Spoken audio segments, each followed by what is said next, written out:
Hello and welcome to another edition of Overcoming Illness. I am your host, Paula Denoncourt. I'm a holistic health coach. I've been doing my business since 2010. I help people with their diet and lifestyle if they have food allergies, food sensitivities, or autoimmune issues, especially. I've been rolling out some great new recipes. So if you are looking for recipes, you suffer from food allergies, food sensitivities, please follow me on social media. I've been posting them. You can find me under my name, Paula Denoncourt, and it's on Facebook. I've been putting them on Instagram. So please follow me on social media. You'll be able to get the links and all of that right on social media. I am also looking for guests for the show. The reason I did Overcoming Illness is because people have illnesses out there that need their stories told. So through doing health coaching and all my clients, I've learned that these stories need to get out there. I've helped in the Lyme disease community, but I've learned other people need their stories out there as well, and other illnesses. So we've had guests with cancer, Lyme disease, autoimmune issues. I've had people in the deaf community, autism. So go watch some of the replays if you've never seen them. And they're on Elevation TV Network. You can get them on YouTube or even their Facebook page. So make sure you go over there and give them some love, a like, a subscribe. Please do that. So without further ado, I am looking for more guests for my show.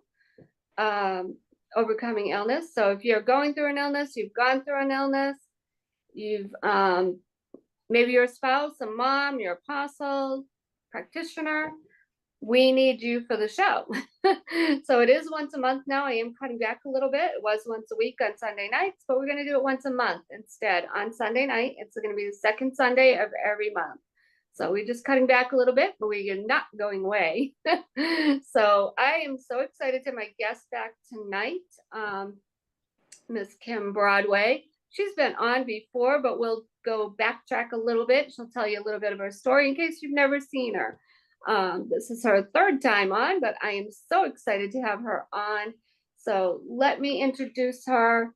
Kim LaShaw Broadway is a native of Marianna, Arkansas. She completed Lee Senior High School and went on to attend and complete a degree from the UAPB in Pine Bluff, Arkansas.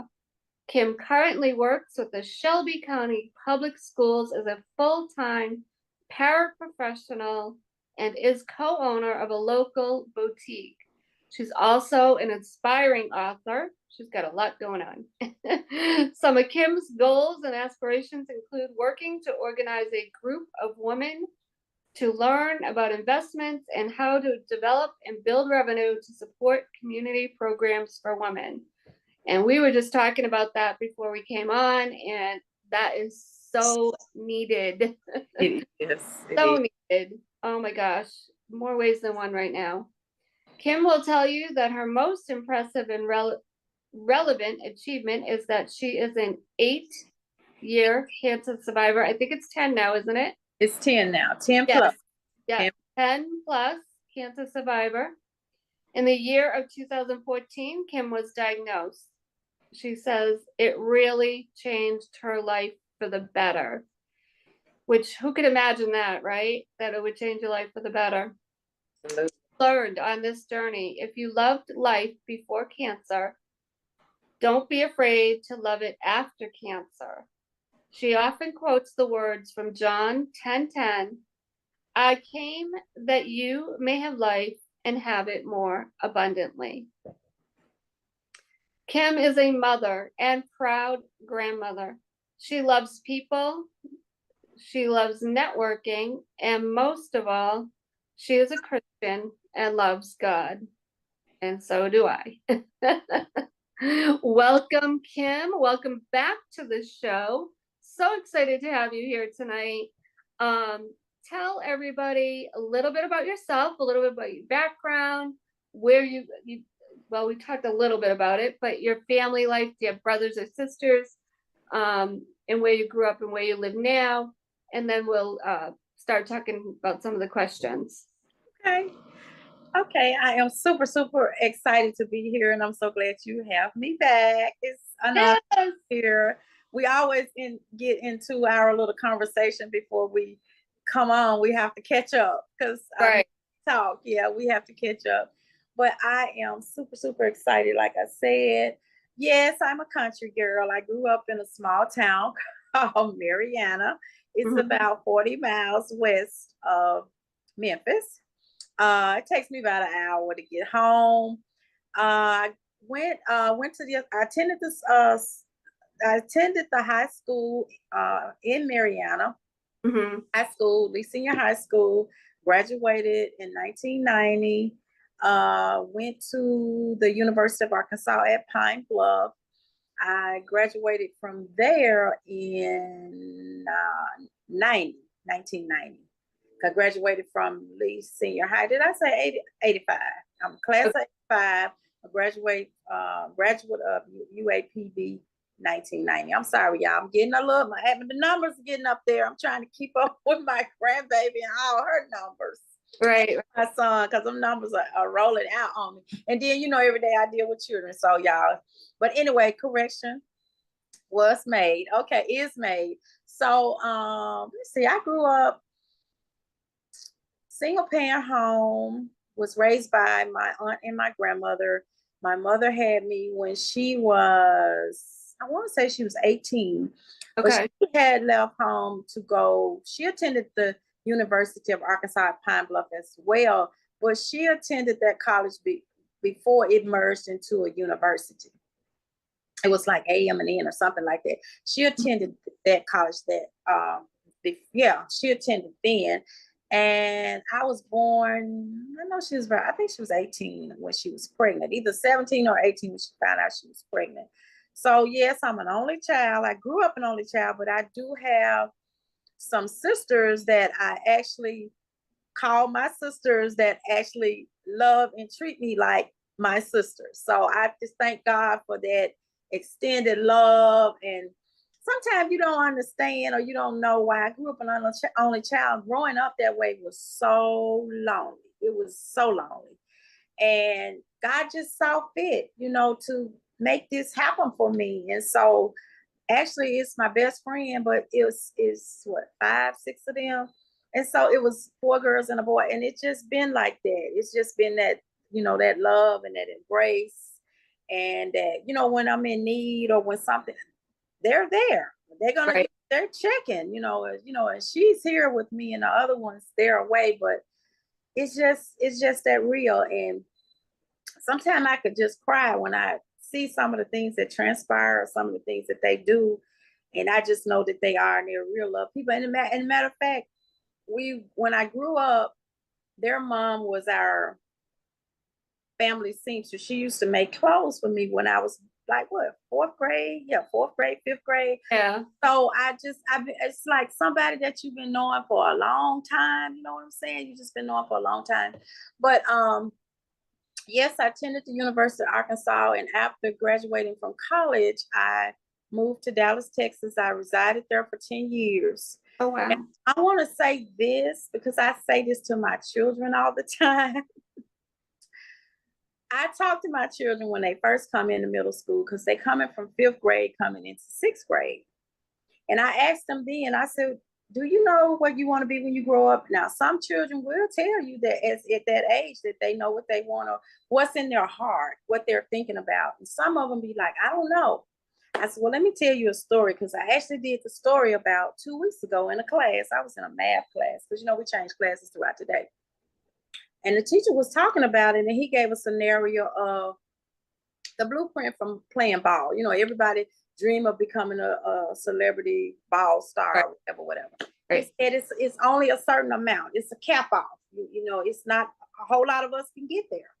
And so after he shared his story, I talked, I asked him, do you mind if I, he said, no, ma'am, come on. You are educated. You're a support teacher. Come on over here. And so I started telling the class how I left. I was shy and timid. I wouldn't speak up. I was always soft spoken. That was the me you see now I was not that girl then. Me too. Yeah. So that's why I'm so proud. When I think back and I look at myself, I'm so proud of myself, even though, we're still striving to go to places that we're designed to go, to get to. Mm-hmm. I wouldn't speak up, I wouldn't talk, and it held me back. So when I went to school, I didn't have a minor. I just had a major. And it did not resonate with me until I was at the end of the journey to leave school. And I was like, I don't even have. And so with not having a major to fall back on, a minor to fall back on, I only had that one thing. So after I got to Dallas, Texas, I hung around entrepreneurs all the time. I was always going to seminars. I was always networking. I like marketing, and I didn't really understand it. So it was like I was in my mid-20s when I really learned in sales. I didn't even I didn't know nothing about, I didn't even have the idea about selling. And Right. one day I walked into this place and this guy told me, he said, who do you work for? And I told him I worked in insurance. He said, you know what? If you ever want to just really, really get out and make some good money, always consider sales. You can make good money in sales. And it was like years and years ago. And so then after moving from Texas, I lived there for 10 years to come back to Memphis. And I got here and I got with my sister. And she had this little thing where she was selling stuff. And we used to buy the stuff from her. So I started taking it to work. Payday was a double payday for me all the time. And it just went from there. So one day I went home and I would, take her money and stuff. And she was like, do you want to make this legit? And I said, yeah. She said, okay, let's go get our license. Okay, what's the name of this? What we gonna call it? Right. It just went from there. And so I tell people all the time, it's so important. My little grandbaby, she's 6. She knows how to play the piano. She can play a tune. And we didn't know this until she was just asked, can I play? And we were like, yeah. And we thinking, okay, we finna hear all this loud noise. Right. Like that. She started playing. And she likes to dance. Wow. She likes the piano. And she is smart. And what else did she tell me? She said, I want to be a cheerleader. And she told me we know she likes piano. And it's something else that she has. It's another thing. So I try to I want her to be able to experience this stuff at a young age. And that way, when she get up, by time, I want her to already know. I already know what you want to do because it's so important. And things are changing. Times are changing. Yep. And even the space for the curriculums of school, all of that stuff needs to be upgraded. Oh, yeah. Get my drip. It needs to be upgraded. Right. And just going back to your grandbaby, I had a cousin, still have a cousin. I don't want to say have a cousin. He could play the piano by ear. He at a very young age, since I can only remember. He was like 3, 4 years old. And now he actually has his own band. He keyboard by ear. He just it was just natural. So I wanted to let you know that, because now he has his own band. He goes all over. And it's, very popular, I mean, he's not famous, but it's pretty popular. He goes all over and doing very well with it. Yeah. So that's awesome. Yep. It's amazing. It is. And their parents, the same thing. They encourage, I want to say it started with piano, and then they were like, okay, let's get him a keyboard. They did the little keyboard when he was little. And we used to have, we'd go over there for Christmas and holidays, and he'd play, and it was like, whoa, it just blew me away. Yeah. And now to see him, he's older, he's probably in his 30s, and it's just amazing how far he's come. Yeah. Just from that little, just play by ear from small baby. I just wanted to add that, and if anybody's listening, encourage your kids, if that's something that the path that they're going down, just support them, because support them. There you go. Get older, that might be one of their gifts, and it just might be where they need to go. Maybe they need to play in a church. Maybe they need whatever. We don't know. Maybe they need to be psalmists. Whatever. But yeah, or play with a psalmist. Maybe they need to connect with. I don't know. Who knows where God's gonna take them. But yeah, just when you said that, made me think of my cousin and how far he came with it. It was all by ear. He never read music, nothing. It's all by ear, which is that's just a gift. That's just a gift. Yeah. But yeah, that's just, and that's in a nutshell. That's my background. Grew up in a small town, and Hmm. that was my experience, working. Yeah, I mean, from growing up and going to school, and where I am now. So, Right, right. Well, thank you for sharing all of that with us. And now we have to pivot a little bit, unfortunately. So let's talk about when you got cancer. How old were you? How did you?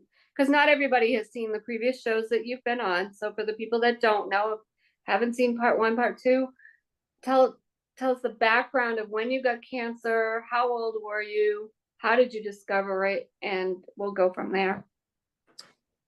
I was in my early 40s. I think, yeah, I was, because I remember, I'm not sure the exact age. I have to count back, but I Okay. remember the doctor asked me, that was my the plastic surgeon. She asked me, she said, "Where do you think you'll be 10 years from now? How do you think you'll feel?" And she asked me about that because it was, I was in the early 40s, because I remember when she asked me, I thought about my age then, and I was like, oh, Mm. wow.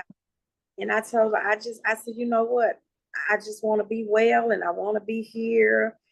And I just want to shine my light on people. I just want to love on people. I just want to, I don't want to have a ill will feeling in my body. I just want to feel good and do great things. We were just talking because she saw my journey and how far I had come, because I was having a issue with deciding which doctor I wanted. I don't know how I got caught up with that, because I had a surgeon. You have to have a breast surgeon.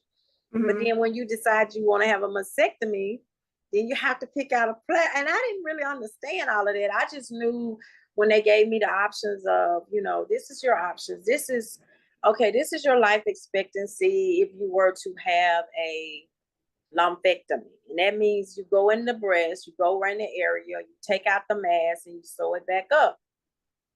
They said, okay, you have this, you choose this option.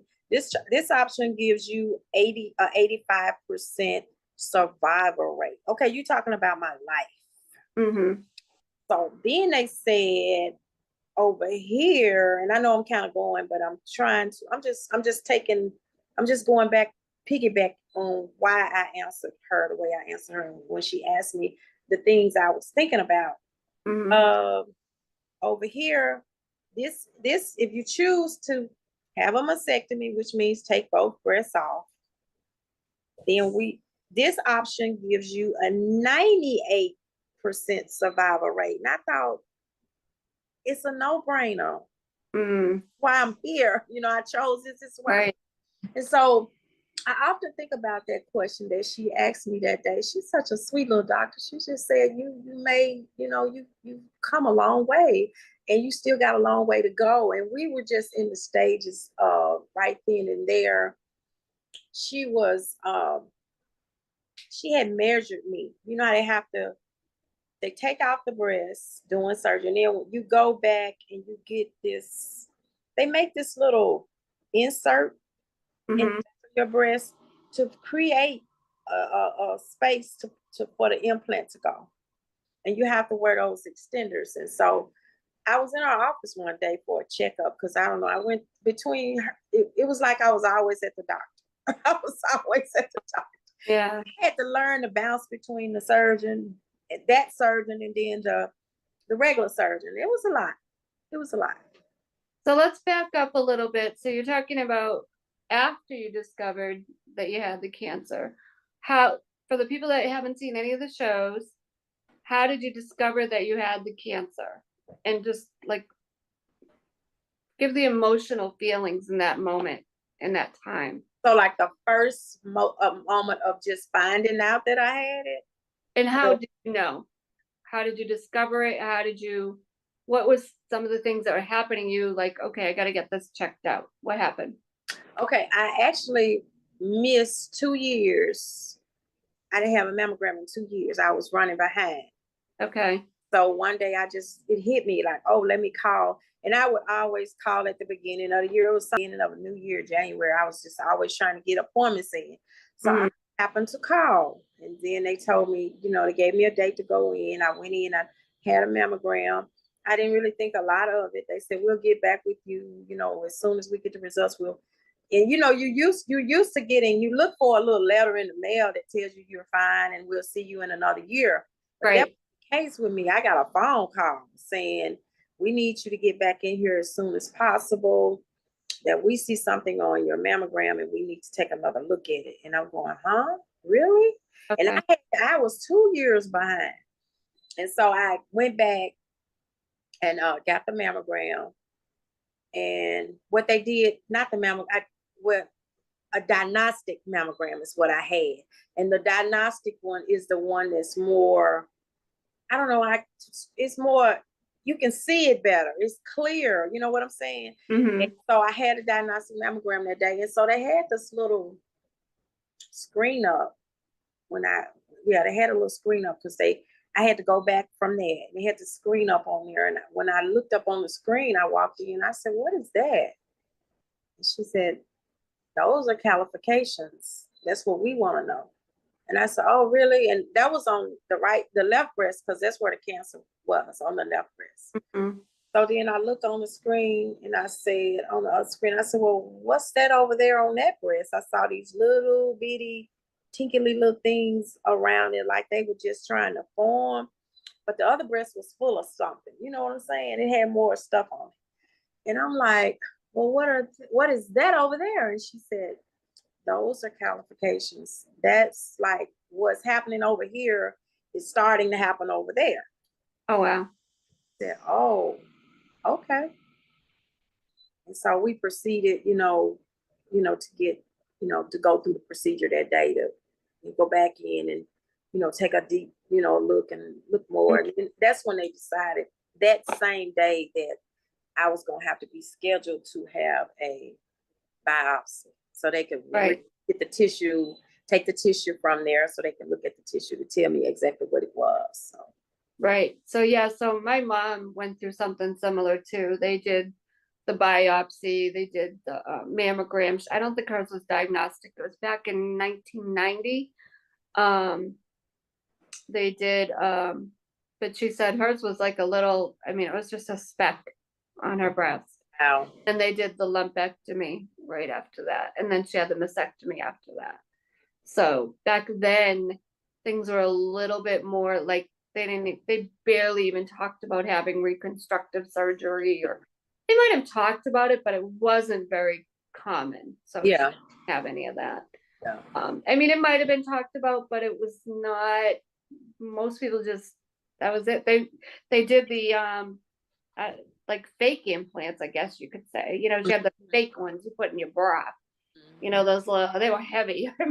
There was like I don't know, some kind of a gel in that, and you put it in your bra. So they had the fake ones back then. So that's what she opted for. And then a few years later, she had another mastectomy. I don't know if it was 8 years later, 8 or 10, something like that. But yeah, it was in the other breast. So I just wanted the people, because there are so many different ways that it is detected. Did you have any symptoms health-wise? Feeling tired, anything, or nothing at all? Nothing?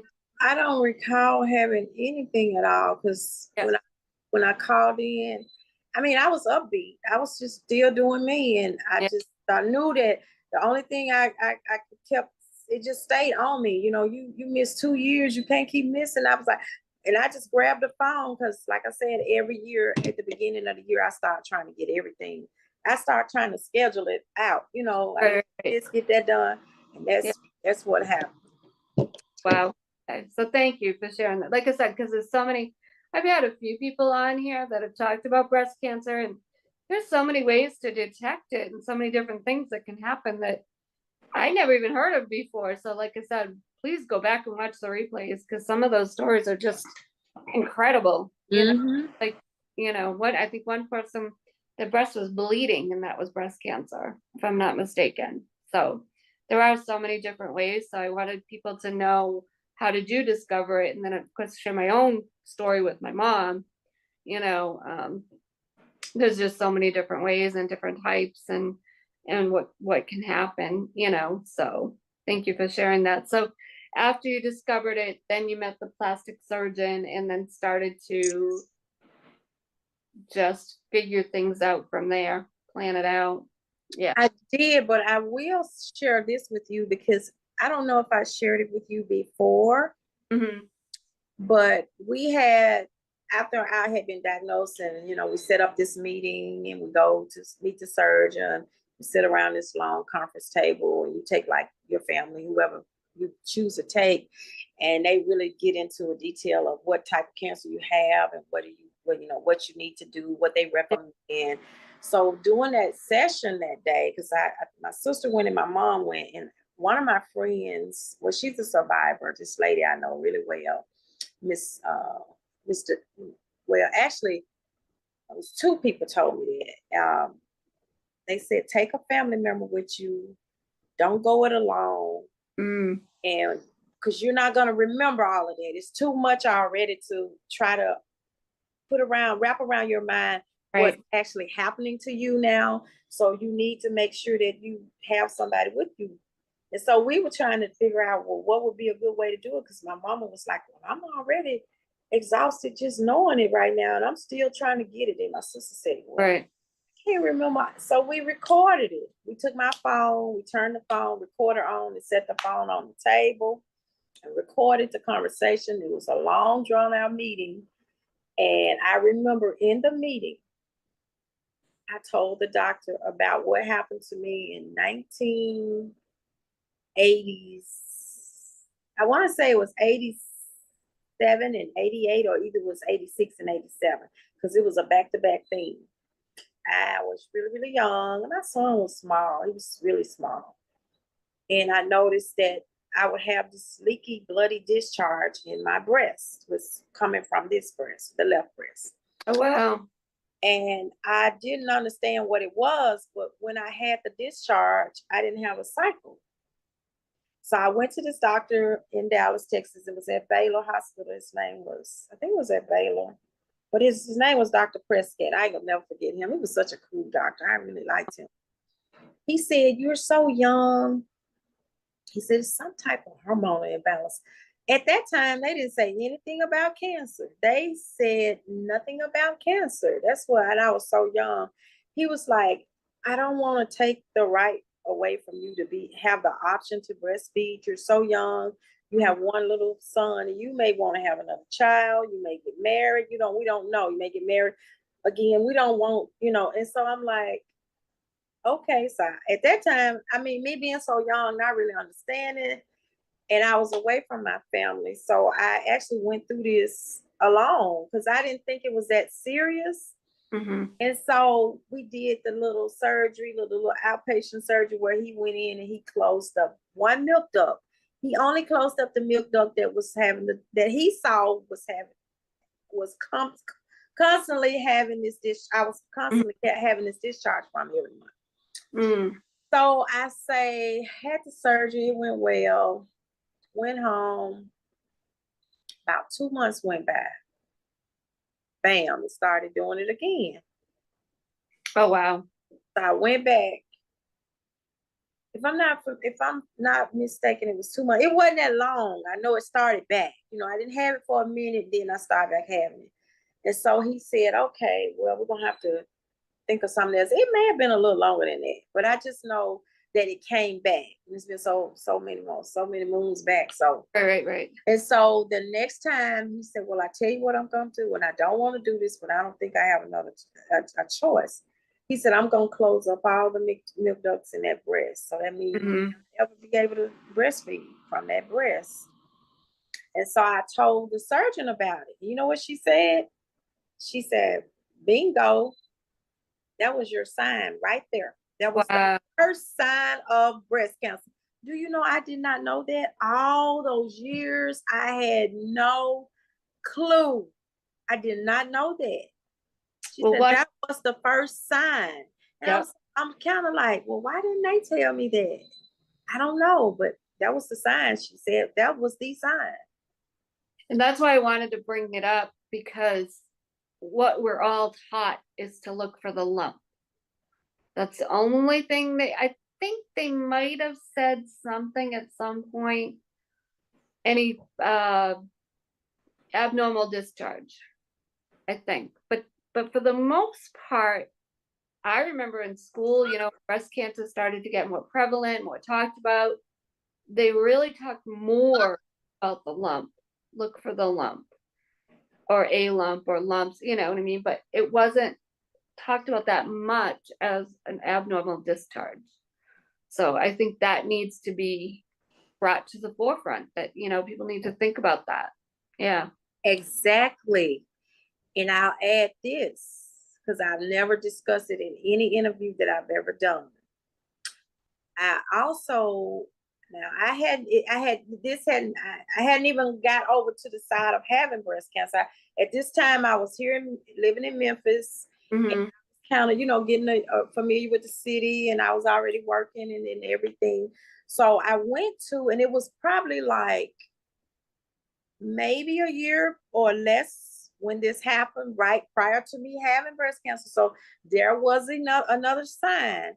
Now that we're talking about this, I do need to make people aware of this in my interviews from here on out. That there was a lady got up, and it was a little event, and it was doing breast cancer that year. I think it was coming up to breast cancer month, and they had a little event or something. But anyway, I was there because I think I had my boutique stuff. I was set up there that day. They was doing all kinds of stuff, we were just having a good time. And it was a lady got up and she talked about her journey, and she was saying that she was a survivor, and she said her symptom was that when she had this heaviness in her breast, it was just they would be real, feel like they weighed a ton. And when she said it, I looked at this other lady next to me and I said, I've been having the same thing. And the lady, and because she kept trying to console me that day. And before we left, she said, don't worry about it. I said, I'm not. I said, but I have that same symptom in the tub. A lot of times my breasts, I can be sitting down and they just feel like they just like a ton of bricks. I'm like, what's that? When Wow. they said that was the only sign that she had, and she went to the doctor, and that's what she had. And that let me know then that was a whole nother sign, and I didn't know what it was. Wow. I've never heard that one. Mm-hmm. Wow. Heavy, feel like they just weigh a ton. It don't stay like that, but it's like, and it lasts for a minute or so, and you be like, what was that? Why did my breast feel like that? That was another sign I had. And Oh. I know what that was. I had no clue what that was. Mm-hmm. Wow, that's incredible. Thank you for sharing that, because that's, like I said, I've had a few people on Yeah. the show, and they told their stories, but I don't think we've mentioned something like that. Not that I can remember. So wow, that's amazing. Yeah. So after you went to the plastic surgeon, you did some sort of extensions? Is that what you did? Well, yeah, they were preparing me to wear implants, and you have to wear those extensions for quite a while. I think it was 6 weeks, but I ended up having them for 8 weeks, and then Mm-hmm. they go in and they take the extenders out because I've had the surgery, we've done all of that, but they go in and they take the extenders out because you got to give your body time to heal, Right. and then when the implants are actually made, they insert the implant, take the extenders out. It's kind of like it's whatever this little stuff is. It has something in it, and it Mm-hmm. sets up. It gets that little layer of skin under there. It forms that skin to be able to hold the implant. Okay. Yeah, to hold the implant. The only thing I regretted was we actually measured everything out so perfect, and my surgeon forgot. We both forgot because after I, came through all of that and went through wearing those strings and all of that and all of that, and got all of that taken off and got the, implants in. And we was looking at me in the mirror, and we realized that one breast was smaller than the other one. And I Oh was like, what no. happened? And she said, oh my God. But this lady was the sweetest doctor. When I tell you, she's just a sweetheart. We forgot the breast that I had the cancer on. when I came out of surgery, I had 3 surgeries. That whole side of that breast the skin had burned really, really bad. It was black. So that skin was not going to heal. So I had to go back to surgery 2 weeks after the regular surgery to take that skin off. So that means I lost that skin that we had calculated in those measurements. And I looked at my breast, I looked at her, I looked around the room, and I said, I am fine. I promise you, I am fine. You don't even have to, the first thing they think, oh God, you don't go there. We've been on this journey together, and I just it wasn't important. I was gonna even get the nipples, and she was gonna send me she said, I'm gonna have to send you to Louisiana. I don't know, I'm not going nowhere else. I've had 3 surgeries, I'm tired, I'm not going to nowhere. I'm not even worried about a nipple. So I didn't even worry about it. And they were gonna do the tattooed nipple. I'm like, no, I'm here. And do you know I have not had any problems at all? It don't even faze me anymore. I'm happy. Good. Wow. Yep, I'm happy. Yeah, and I'm sure over time it probably changed sizes anyway. So it does, because it has, even from then to there, from back then to now, it has really changed. It's changed sizes. It has emerged, or whatever it's gonna do under there. It's doing what it's doing.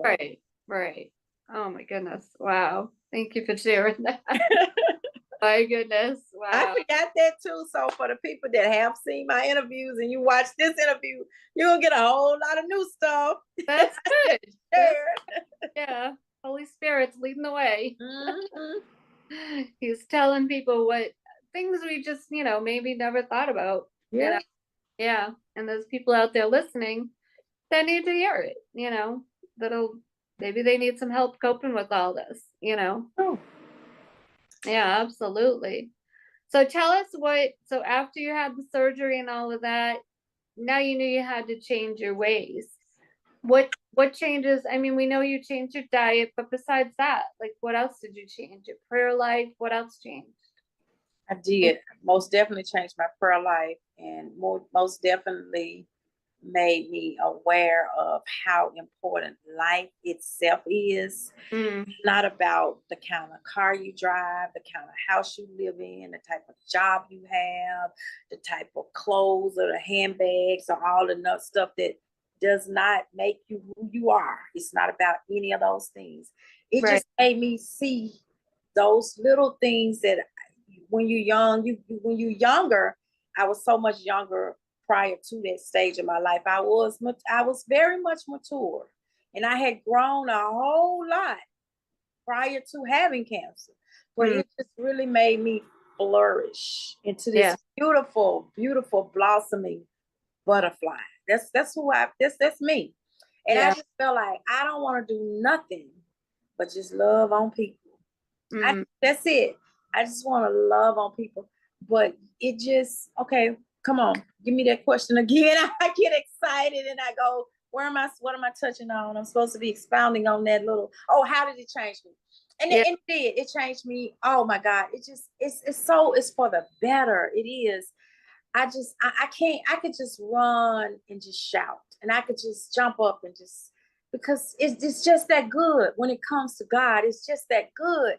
And to know that I'm still here, it means so much to me.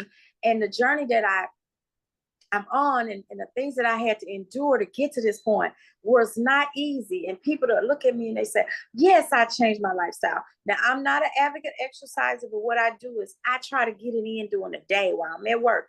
I walk all day long. I do not sit in a desk all day. And I'm so thankful for that. I wouldn't have it no other way.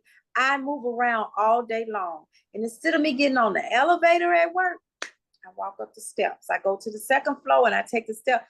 Each and every day, all through the day, I'm up and down the steps. Okay, that's my exercise. Okay, a lot of times after lunch, we take the kids outside. We walk around the building. Sometimes when I want to get out myself, I take my down 15, give me 15, 10 minutes. I'm out there, I walk around. Most of the time, I'm in tennis shoes, I'm in sweats, I'm in khaki pants, school shirts. We down. Everything with COVID got everybody just more relaxed. And we're getting to teach on. We're doing what we got to do to do what we supposed to do every day. And that's just me. I don't always, but I stay moving around. I make sure that my body is moving every day. I Yeah. would not do anything different. Yes, I did change my diet. Yes, and I know I had to change my life by doing some type of exercise. Not to say there's not room for improvement. There is a lot of room for improvement. I am going to, up. I got to step my game up on that a little bit more. I got to step it up because I see some things going on with my body and my stuff. When you get older, you start losing stuff. Right. Got to get yourself together to get it Right. up, get it back together. But most definitely a lot of things changed. But yeah, that was one of the things. And to be honest with you, my first oncologist, I had two, because the first one, he left after about a year or two after he moved away. But he called me because I have a different story that I don't always share it openly, but I do have a different story. He called me on my phone one day and he said, I feel responsible for you. He said, I just need you to tell me one thing. Promise me you gotta find you a diet. What are you gonna do? You need to be on a diet. What type of diet? You need to pick out a diet. You need to exercise. He said, it's something about walking. You need to walk as much as possible. He said, I don't know what it is about walking, but it does keep it down. He did. Mm-hmm. And I just admire him so much for that. He called me, he talked to me. And my current oncologist looked at me about, I guess it's about 4 years ago, Mm-hmm. maybe 5. And he said, I don't know what it is that you're doing. He said, I don't know what it is that you're doing, because you're doing a lot of other things that you may not say, but I can see it. He said, because I got a patient right now. She was 29 years old and she had 5 children and she was dying of terminal cancer. Oh my goodness. Wow. He said, I know you're doing. I know you're doing. And I just want to applaud you to keep on doing what you're doing. Yep. Yeah, that kind of leads me to why I started a group. It's a virtual walking club. I talked about it before in other shows and with you. And what I want people to do is not just walk for your health, but pray, walk and pray. We need that more now than ever. You need to pray over your region, your town, your city, your land, yourself, your neighbors, your friends, whatever God leads you to pray for. Everything. And it's going to help your health. But right now, more than ever, we need instructions from him. And if you walk, you'll get instructions from him. And just, pray for, maybe you have sick friends, whatever God leads you to pray for. But I put this group together, and I give prizes away, and, just, it's all in fun. And, because we need that more now than ever. There's just so much going on. We need to pray. There's illnesses coming down the line. There's famine coming down the line. There's war. There's, so much financial issues. So There is. It's a lot. Yeah, we need to be healthy. We need to be strong. The other part of that is, I feel like you were saying, we can do more, and I can do more. I'm going to say that. I feel like Holy Spirit he wants us to be stronger because we don't know what's coming down the line tomorrow. We see it every day. Even let's take the school shooting that just happened in Georgia. I saw those parents. They had to walk a couple of miles to get to their kids. I don't know if it was a mile or 2 miles, but they had, from wherever they were, they had to walk or run to get to their kids, the staging area. I heard one woman, like, she was huffing and puffing, trying to make the video, things like that. We don't know what's coming down the line. We need to be strong. What if something hits tomorrow? It could be bad weather. It could be a hurricane. It could be a tornado. It could be, I hate to say it, but what if we get bombed? Whatever. We need to be strong. We need to be able to walk for a few miles. We need to be able to lift things. What if we have to lift water or food to help other people? God is using us as the Josephs. We've got to be able to be strong. If you can't run, walk. Start doing it now, because I hear it every day. I was telling you earlier, there's all these people that are disabled and elderly that I answer phones for grocery stores. I can hear it when they call. They're just so disabled. What are they going to do if something hits tomorrow? A tornado, a hurricane, flooding. They're talking about tsunamis coming on the East Coast and West Coast. It may come. You've got to be able to move. So I did this virtual walking club. It's called Order My Steps after Psalm 119, 133. It's on Facebook. I may extend it even further and do like a school group out of, it's SKOOL, and just have a little bit more with it, recipes and things like that. It'll be a membership. But right now it's just on Facebook. It's small. It's just getting started. Of course, we all kind of been putting it on the back burner because summer is wicked hot.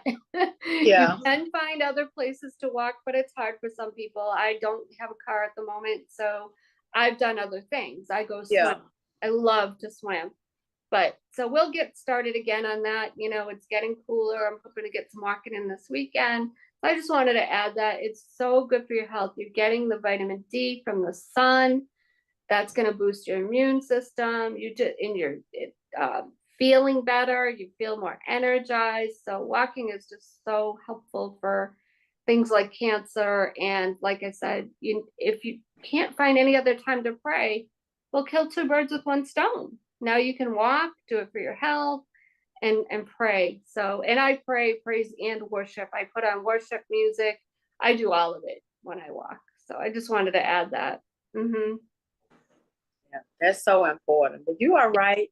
I've been meditating and thinking about the things that you just said, and I pray because for one reason, I know I need to, but I know I have to because I know in the time we're in now, we can't afford not to. Right. We cannot afford. I don't know if who's still asleep. I'm not asleep. When I say what everything you just said, yeah, it's everything that is on my mind. And the only thing that I don't have that I'm going to go online and purchase, I need that emergency kit. They say you can get it on Amazon, but they say if you go to the fire department, I think they're a lot higher there. Mm. But I was going to go ahead and order that emergency kit because I said, okay, what if I need to swim? Yeah. I need something, you know what I'm saying? Because it's supposed to have everything in it that you would need. It's even got a rope, it's got everything. Because you don't know. We know where we've been, but we don't know where we're going. We don't know what can happen. We don't know. The weather alone is different. Look at out west. Some of these poor people, I mean, I can't even imagine, you know, it's like, think about like Friday, right? You come home from work, you're like, I just want to chill out. It's the weekend, and a tornado hits.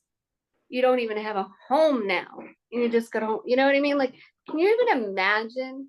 So, like, at least if we are strengthened, because not even just for yourself, you might have to help other people. I saw it in Hawaii. You know, they were helping people with water, and they had to walk for a while. They had to, you know, to get to different areas. You don't want to be decrepit. You don't want to be, I can't move. You know what I mean? You want to be able to walk even for a mile. If you can't run, walk. Just start doing it. Start strengthening yourself. Get some of those rubber band things. If you know, if you're not, you can't, you know, you can't go to a gym. Well, I can't either. So, you know, you could use cans of beans. That's true. Working out and just start strengthening yourself. Don't be decrepit and sitting at home all day watching videos and social media, and start strengthening yourself. We don't know what's coming down the line. We've got to be strong for each other. So I just wanted to add that. And like I said, I can do more too. You know, I need to work out a little bit more. You know, I'm definitely going to get walking again. It's cooling down, thankfully. Oh, it's been so hot. It's so hard to walk when it's hot. You know, I mean, if you're lucky enough and you can go other places when it's hot, then that's great. You can go to a hospital, you can go to a grocery store, you can go, you know, whatever, inside places, malls, you know, but like I said, I don't have a car, so it's a little bit harder for me. I use the outdoors. So but whatever you can do, just, and like I said, I traded swimming for walking. So I didn't stop doing anything. I just swam instead. Maybe, yeah. So, yeah. So talk a little bit about and we have, I don't know, maybe about 10 minutes left. Talk a little bit about your dietary changes in nutrition and what you've learned about that. And then we'll talk about if you have books or anything else that can encourage people. Okay. So we all know that I juice. I still juice. I juiced to even get well when I was healing from cancer. And a lot of times now they got these, they have these cell phone, these little small places you can hop in and get you, a real good juice when you're in a hurry and don't have time. Right. It's the juicer that I had, I don't like it anymore. So it's one of these great big ones. But I want my dream. I say my dream because I haven't been able to get it right now. But I really wanted the J2. I think it runs about five, maybe 600. But they got another one out. I think it's run by $700 some dollars. I saw it and I was just like, okay, I'm gonna get it. But I'm just trying to decide on what I really, really want. Because one thing about those juices, they are really, really high powered. They're really good. And it's just that serious. You just throw it in there and it's going to dispense it. It's going to separate all the stuff. It don't get no better. Right. And you're going to get like this flowing amount of juice coming out of the, fruits and vegetables. Whereas I had a second juicer and I didn't like that one. It take me too long to juice one thing. So yeah, I like juicing. I started out for the first 5 years. I was vegetarian pretty much, but I still ate.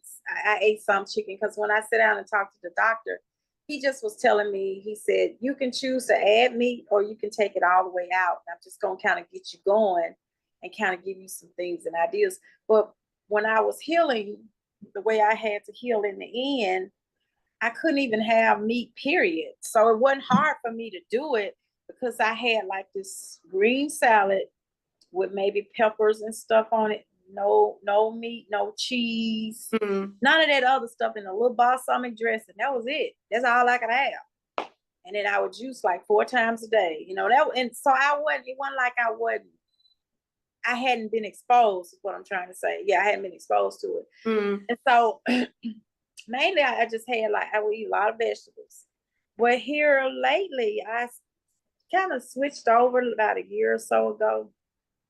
I had a girlfriend that was doing a blood type. And she said her whole right hand had so much inflammation, it would swell up. There was something going on with that hand and that little side of her. And she said she had gained weight. And she said she stayed in so much pain at night. She was in excruciating pain in the bed and it was just throb and throb. And so she found out about blood type. And so when she started talking to me about it, I was like, wait a minute. So I had gone over her house one day and she had she had baked some sweet potatoes. She had some collard greens and she had some codfish. And all she did was put some oil in a skillet and seasoned it really good and seared it over and flip, and it was so delicious. Yeah. And I said, okay. So then we started talking and I said, because she's a retired nurse, but she has her own business. She does anything with health and wellness. That's her. And so she was like, I just implemented this into what I do every day. I said, well, you should. And so she was talking. She said, well, you can just get your blood type. And I said, it used to be on my driver's license, but it's not on there anymore. She said, well, you can get a blood test from Amazon. I think it was like $8 or $12 anyway. So blood test. Went over there one day and she pricked me and did the little test. And it's a little scale on that. It tells you if the little blood look a certain way. If it's B, A, whatever. So we ended up having the same blood type. So it made it real easy for me. So she started sending me like the foods that I'm supposed to have. Right. In my blood type. And I'm gonna tell you what, I love cabbage. I shop on the outskirts of the store. I've always done it. I've been doing it for over 10 years, so I don't know nothing else to do. I'll go down the aisles, but I'll dot in and out because the stuff down the aisles is so unhealthy for. And I'm gonna tell you what I do. I'm an advocate. I've been doing it so long. I don't know no other way to do this. Everything I pick up in the store, I'm like, I got specs. I know, I'm right? reading the labels. If Yep. the labels is like this or that, I put it back on the shelf. I'm serious. I know what is all of that, and you can even get a sandwich now that have that much stuff. It's what's all of that? It's in Right. what y'all do to the meat. Right. Yeah. So I've been doing it for so long. So this is what I did. I started doing blood type. So like my blood type juice I can have is prune juice and pineapple juice. So you're going mainly, if you look at my refrigerator, I'm gonna always have that. I ain't like I wasn't happy with either one of those as far as if that would have been my choice. No, that's not something I would choose, but I've learned to like it. I learned Right. to embrace it. I like prunes. I love to eat them, but the juice, but anyway, so that and then my spring water or alkaline water I drink. I basically will fix a salad. I'm superb at fixing salad. I even sell them. I even sell them. Some of my coworkers buy me work. Girls, so I came out the restaurant. Now it looked better than that. I'm not bragging, but that's just for real. Yeah. And so Yeah. I put, I can put the grilled chicken on it. I can do, I can just do a plain salad. Yeah. But once I started talking to her, I changed over. I changed over to, and I had to sit there and think about it. It made a lot of sense. So I like cabbage, right? I'm an advocate of cabbage. Cabbage is it's not good for my blood. So I stopped eating. I have not had cabbage in over a year. I don't eat it. I don't buy it. I can have collard greens, yay. I love collard greens. So I was like, I can have sweet potato, yeah. So the things that I could have. But then there was this lady that she's on TikTok and she talks all about the blood type. She used to be a big time lady in TLC. I don't know if you ever heard of TLC, but it's called it means total life change. That's what it's total life change. Oh yeah, yeah, yeah. So they have all these superb things that you can take for your body and your health and wellness. And so I think what it was, she probably was high in the company because she has these 2 big dome rings that she wore. They said those are the rings that she earned for being a marketer or something for that company years ago. Yeah. But I don't know if she probably don't even do that anymore. She talks about the blood type. Okay. Her own site, coming out. She was telling me, she was talking to us on there. So every once in a while, I try to catch her and I watch her. She could tell you about the blood types with her eyes like that nothing. She know it like this. Now my tea, I love herbal tea, but my tea that I'm supposed to drink is green tea. That's all I'm supposed to sip on is green tea. I was like, well, I like the one with this and that, because I drink the healthy teas. So I have my moment where I can I play and have a little fun. I just don't stay there. You know what I'm saying? We just don't stay there. We might say we're going to eat a piece of cake today. We just don't stay there. So basically, my vegetables, I know what they are. I go look at the sheet. If I want to go try something different, I just pull it up. You can get it off of, it's on Amazon. It's online. You can Google it and it'll come up and tell you what foods are for your blood type. But this is what's going to trip you out. All the things that I was eating that I loved was not good for my blood type. And I said, hey, God, this is making so much sense to me. It could be ever so healthy because I like cabbage, but cabbage wasn't in the deal. Okay, I love catfish. I don't even eat it. I haven't had catfish in over a year. Wow. I think I ate one time, probably about 8 months ago. I had some because my girlfriend said one day, she said, I didn't have none for a long time. And then one time we had something, she said, I ate some. And then I found out the catfish eat everything in the water. So I'm like, oh yeah, they're scroungers. Yeah. I think it's here. If we get it up here, we get it up here. Now I'm gonna say something else to you that makes sense, and I'm not saying it to be ugly. I'm not bragging. It's a fact. And God knows every day, being a cancer survivor, you always have that thought or your fear in your mind of it ever coming back. And we know there are some 2-time, 3-time, 4-time, 5-time survivors. Going on 11 years. I was the first person in my family to have cancer. Cancer doesn't run in my family. My mother was diagnosed with cancer about 5 years or so after I had her, or 6.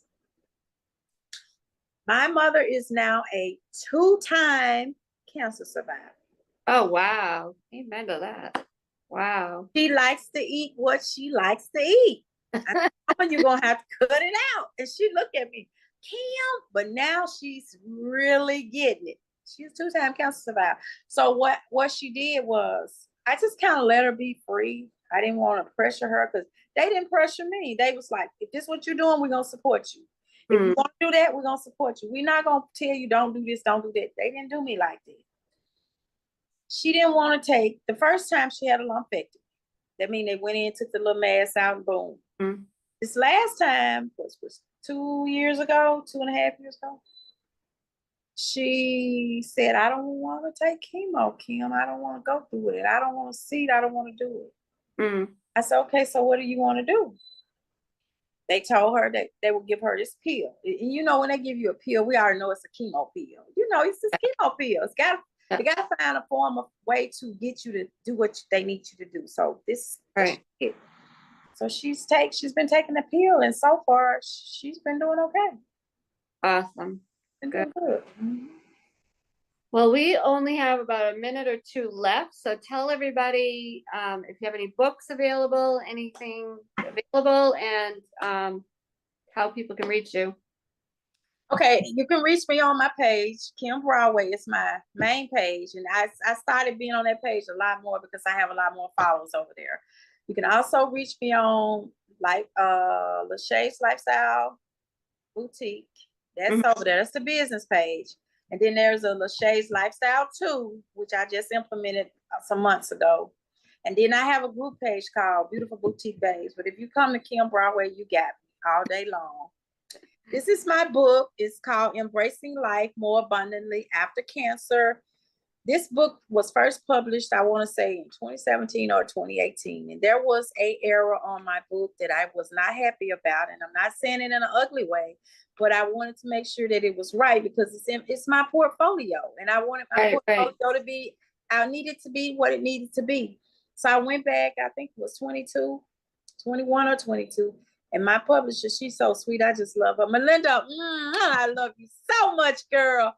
Well, we republished this book, and I added a couple of chapters, and it says, Embracing Life More Abundantly After Cancer, Living in My Pink. Y'all, I'm living in my pink. Y'all see me with my pink on? I'm living in my pink. I did not like pink until I started to do a little research on a little things about pink. And so now I'm living in my pink. So you can find this book on Amazon. I will have the links on my pages all running all along for the month of October. I sell pink pearls in honor of my journey, and my customers all know why the pink pearls got started. I also have this workbook that's called Poised in Pink. This is a good little journal.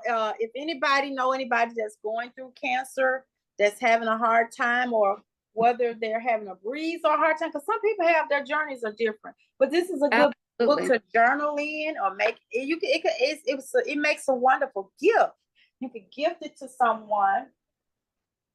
I also have the breast cancer mugs. Oh, nice. Love it. And I'll have all this stuff uploaded on my site and on our pages this year. I'll have it this year. This is just this one is our culture for our people. It's just kind of like a Black History one, pretty much. But I just like about it. But this is what I'm implementing this year. This is a pillowcase. And I'm actually going to have the pillows you can purchase with or without the pillows. But it actually says, Sisters Don't Let Sisters Fight Cancer Alone. This is so pretty. This is something that I will put in my house in a special room. And this would be something that I wouldn't sleep on or lay on. This would just be a nice keepsake. It would be part of my, my decoration or my whatever. Yeah, I love that. Yeah, that's awesome. Yes. Well, this has been amazing. Another amazing broadcast with you. And thank you for being on. Thank you for being here again. October is Breast Cancer Awareness Month. For those of you who don't know, you should know by now, but just keep that in mind. And I just want to let everybody know we are looking for guests for the show. So please reach out to me at info@enrichyourhealth.com with a UR. So it's ENRICHURHALTH.com. You can get me on Facebook Messenger, Instagram Messenger, You can text me 508-330-9665 and I'll get back to you because I work during the day. But last but not least, if you are looking for recipes, I'm your girl. I dealt with multiple food allergies. I like to make them simple. I like to make them, you know, of course, I can do all of it, you know, gluten-free, dairy-free, nut-free, you know, whatever you need. I can customize them for you. So I'm looking for practitioners to partner with that might have clients or patients that need recipes. So, or if it's just you, it doesn't matter. Holidays are coming up. Let me just tell you, that was my worst time trying to figure out what the heck I can eat for the holidays. So start now, start getting some recipes for yourself, for your friends, whatever. I'm hoping to even have some printed.